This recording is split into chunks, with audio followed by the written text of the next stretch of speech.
Hi everyone, welcome back to the channel, and we are here with another video in the series of Let's Unravel. So आज की topic है fever the necessary evil. अब हम सबको कभी ना कभी तो बुखार आया ही होगा, बट हमें इसका एग्जैक्ट कॉज तो नहीं पता है।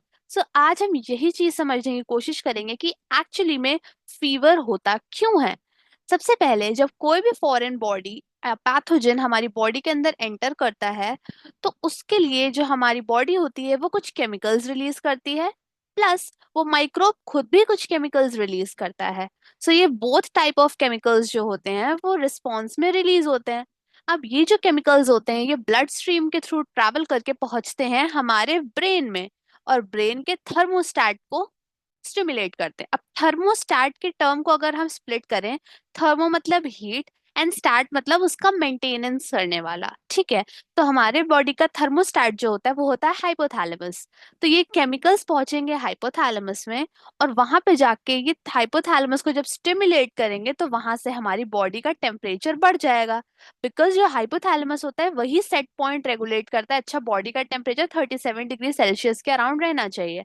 बट जब ये केमिकल्स जाके उसको ट्रिगर करेंगे, तो उस टाइम पे क्या होगा, बॉडी टेम्परेचर का जो बोलते नहीं एक बेंचमार्क है, वो जाके इंक्रीज हो जाएगा। एंड जैसे ही वो इंक्रीज होगा तो बॉडी का ओवरऑल टेम्परेचर इंक्रीज होने लगेगा। एंड हमें ये पता है कि माइक्रोब्स बहुत हाई टेम्परेचर पे डीनेचर हो जाते हैं एंड माइक्रोब्स मरने लगेंगे। तो हम कह सकते हैं कि जो फीवर है ये हमारी बॉडी का एक इनहेरेंट मैकेनिज्म है, और ये हमें प्रिवेंट करता है against the action of microbes. इसीलिए कहते हैं कि अगर आपको कोई इन्फेक्शन हुआ है एंड फीवर आ रहा है तो एकदम से मेडिसिन नहीं लेनी चाहिए।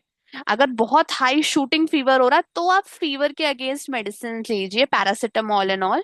बट अगर छोटी थोड़ा बहुत फीवर आ रहा है तो फिर आप उसको सबसाइड करने की कोशिश मत कीजिए, बिकॉज वो एक तरीके से अच्छी चीज है, बिकॉज वो आपकी बॉडी के प्रोटेक्टिव मैकेनिज्म का पार्ट है।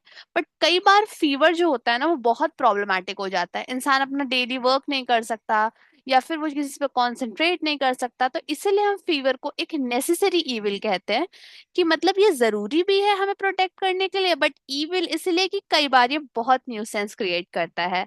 So that's all for this video. I hope you'll find the content worthy, and if you do so, please put a like and keep watching. Thank you.